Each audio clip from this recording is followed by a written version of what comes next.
Good evening mga kababayan, this is Chan sa Magsakang-Gala. So tulad ng sinabi ko before, may mga testimonya na mini-message sa atin, pini-PM sa atin. May mga testimonya din na kino-comment na lang nila kaya nagugulat ako. So ito yon, isa to sa mga mababasa niyo sa comment section natin, sila na mismo yung nagpapatunay. Kagaya ng gumamit ng lunas.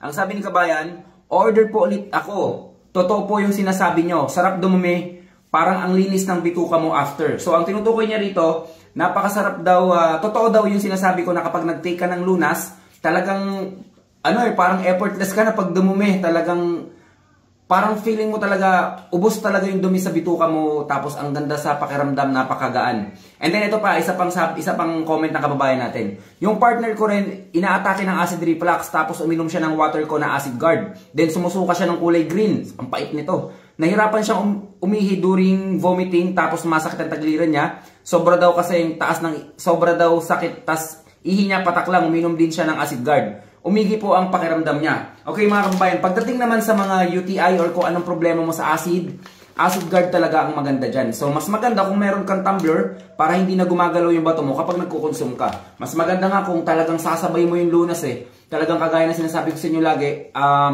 perfect combination ng dalawang ito. Talagang linis talaga ang pakiramdam nyo, linis talaga ang katawan nyo. Ingat kayo palagi, stay healthy. Ako si Chance at ako Magsasakang-Gala.